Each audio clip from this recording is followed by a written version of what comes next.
Hi, I'm Fraser Christian from the Coastal Survival School. I'm going to do an experiment today to boil seawater and try and evaporate and condense it into drinkable water.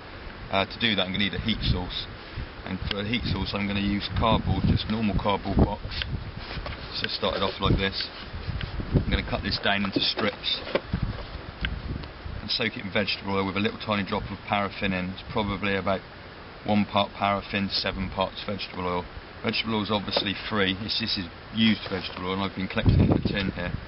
This isn't new vegetable oil. This is vegetable oil that's been used to fry chips in. It contains a little bit of water once it's been had food fried in it, but we're not going to really worry about that. The water actually somehow helps with the heat source, which is remarkable. We're going to need a can to generate it in. If we just set fire to this on the open ground, it's just going to flare up. So I'm just going to use one of my Hobo stoves, or Hobo stoves, that I've made out of an old tin can. It's just an old food can, and I've just punched a few holes in it there. As you can see, just a few holes in the bottom and a few holes around the sides. And then what I've done is inside of there, if I can get it out, there you go, it's just the base of a beer can. Just started off like that at the bottom of just a normal beer can. I've just punched a hole in the bottom of that as well. And what I'm going to do with that is I'm going to roll that cardboard with the vegetable oil on into a tight ball or tight cylinder tube, and then just sit it inside of that, and that's just going to help catch any of the vegetable oil that melts through and stop it dripping through the bottom of the Hobo can. So I'm just going to put the bottom of the beer can, make sure it fits. Obviously I know it does, I've just taken it out, but just check that first when you make one. I just punched these holes in with an old wood chisel, just put a log inside of there, shaved down a log until it just almost fit the can to stop it crushing in, and then just with a normal hammer and a normal old thin wood chisel, just punched a few holes in there. A really useful tool. You can make loads out of an old chisel and a hammer. So we don't want it really deep, the cardboard, that's going to be too much. We just want about a third of the depth of the can, I suppose, in there. So what we want to do is just rip down pieces of cardboard.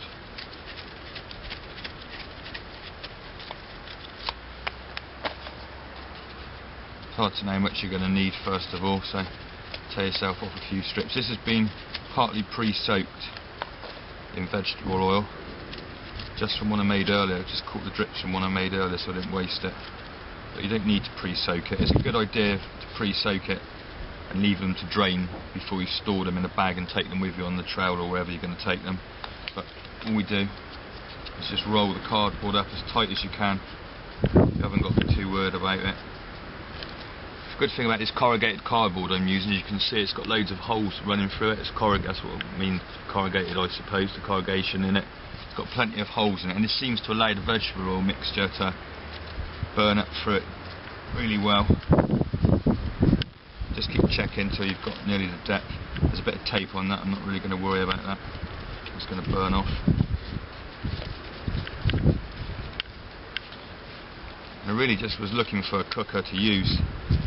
It cost me nothing really. There's tons of vegetable oil outside of pubs and restaurants, and I'm pretty sure they have to pay to have it taken away and recycled. So, and cardboard boxes are obviously thrown away and recycled at will. So there we go, that just about fits in there now. Maybe get away with one more layer on there. Probably not. That should do us. And just sort of press that down a little bit, and it kind of expands and then just fits in there. So this is kind of pre-soaked.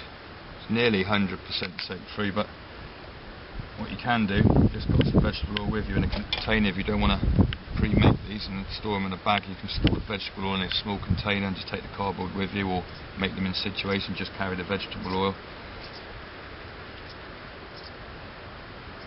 I'm just going to dip the end in the vegetable oil now, just pinching the sides, just let that run off.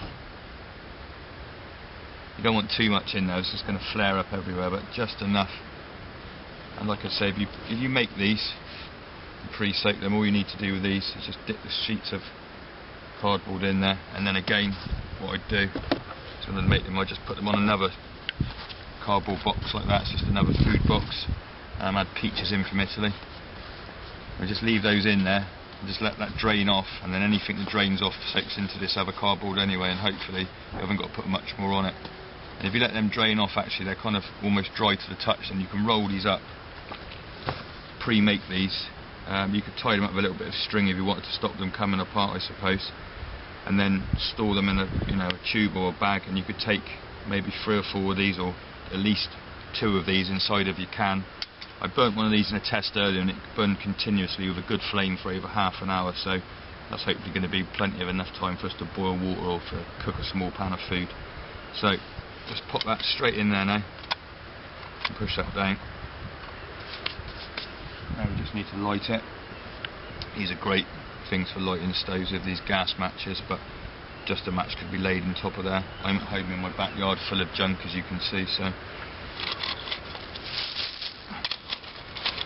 just give that a little bit more of a secure base, and then and you'll find where you've torn it, you can cut it with scissors, the cardboard, but I find when you cut it with scissors you leave really straight edges, as well. When you tear it, you leave sort of almost feathered edges that just take the flame really well. You can see us just starting to catch now, and there's a really good breeze blowing today. It's got a full 6 or 7, well probably a 5 to 6 at the moment, blowing steady, and even though I'm in my back garden, I'm literally, I don't know if you can hear the seabirds and the sea over behind me on the microphone probably, we're just off the beach, just sat behind a wall to give me a bit of shelter, and that's burning really well now. And even in the wind, hopefully it won't blow out now. This was quite a good test because it's often really windy on the coast, especially where I do most of my stuff, and still can hold it at the bottom. It's not hot, it's only flaming just at the top at the moment, and it kind of burns steady from the top and then ignites all the way around, so it's going kind of honestly quite well now. Hopefully you can see that there. Now we'll just have a look at the time. That's 18 minutes past 3. You can probably just see that there. If I get my watch on the right way. Hopefully you can see that well. Anyway, it's 18 minutes past 3, so I'm going to switch the camera off now and switch it back on just before it burns out and see how long that took.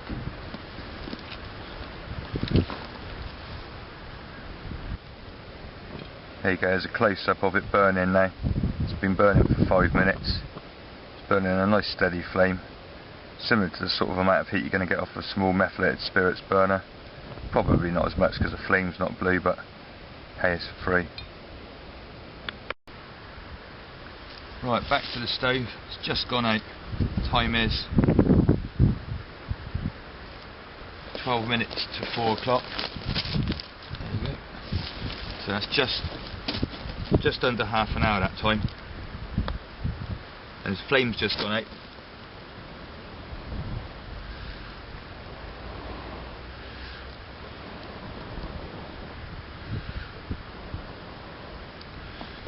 There you go. Just by blowing it, it's just obviously still got a little bit more oil in there. Flame's just come back to life. It's still got a really hot core in there, and if you did have a little bottle of vegetable oil with you, you can, to increase the burning time, because there's still a, I can't pick it up and show you in a second, there's still a, I'll tilt it towards you, there's still a sort of cone of ash and what have you in the middle of there, still forming quite a good structure. It keeps the structure really well, the cardboard. Just pour a little bit more on. Get the gas match. It just reignites as easy as that. You don't want to put too much on if you keep adding to it. I mean, if you keep adding to it, sort of, I don't know, it's like half a teaspoon. Keep adding to it half a teaspoon every 10 minutes. It continuously burn at its sort of hottest heat for a long time. You get a good hour out of one piece of paper. So there you go. Cheap and easy way to make a stove using a free and readily available source of old burnt vegetable oil. Can be anything now. I mean, if you haven't got any burnt stuff you want to try it, you can try it with clean stuff. I expect it'd probably be better if it has burnt. And some cardboard box, free and easy to make. Hope you've enjoyed that. Speak to you soon. Cheers, bye.